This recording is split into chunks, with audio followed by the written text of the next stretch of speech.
नमस्कार। आप सुन रहे हैं द बॉलीवुड रेडियो और आज के इस पॉडकास्ट में बात इरफान खान की। इरफान खान एक ऐसा नाम जो अदाकारी की दुनिया में अपनी एक अमिट छाप छोड़ गया। आज भी यकीन नहीं होता कि अब वो हमारे बीच नहीं है। उनकी अलग अदायगी, आंखों से बोलने की कला, बोलने का जुदा अंदाज, ये सब कुछ हमारे जहन में हमेशा जिंदा रहेगा। सभी के दिलों में बसने वाले इरफान के दिल में राजेश खन्ना बसते थे।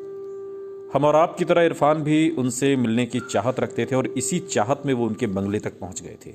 जी हाँ, इरफान एक्टिंग करने से पहले मुंबई में इलेक्ट्रीशियन की जॉब करते थे और इसी को जरिया बनाकर वो राजेश खन्ना के घर पर एसी ठीक करने पहुंच गए।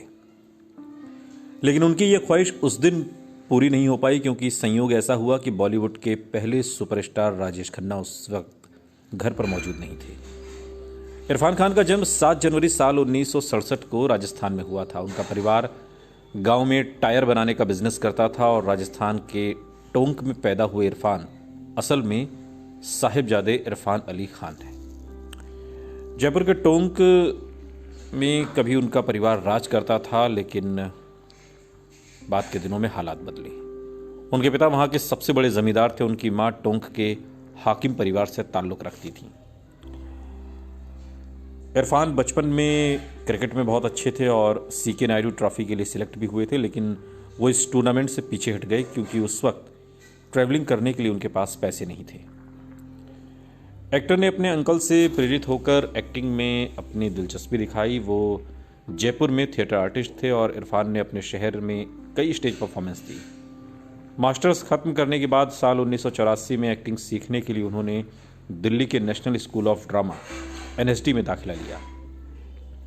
मुंबई में शुरुआती दौर में उन्होंने एसी रिपेयरिंग करने का काम शुरू किया, लेकिन साल 1987 में NSD से ग्रेजुएट होने के बाद उन्होंने मीरा नायर के सलाम बॉम्बे से डेब्यू किया। उनका रोल बहुत छोटा था जो फाइनल कट में और भी कम हो गया। इसके बाद उन्होंने टीवी पर काम करना शुरू कर दिया। इसके बाद फिल्मों में काम मिलने लगा, लेकिन उन्हें मकबूल फिल्म से असल पहचान मिली। फिर उन्होंने पीछे मुड़कर नहीं देखा और एक से बढ़कर एक हिंदी फिल्म इंडस्ट्री को फिल्में दी। हॉलीवुड मूवीज में भी उन्होंने अपनी एक्टिंग का लोहा मनवाया। इरफान खान का 29 अप्रैल साल 2020 को निधन हो गया था। उन्हें न्यूरो एंडोक्राइन ट्यूमर था और उन्होंने विदेश में भी इसका ट्रीटमेंट कराया, लेकिन इस बीमारी के आगे वो जिंदगी की जंग हार गए और महज 54 साल की उम्र में दुनिया को अलविदा कह दिया। द बॉलीवुड रेडियो परिवार की ओर से इरफान खान को नमन। सुनते रहिए द बॉलीवुड रेडियो, सुनता है सारा इंडिया।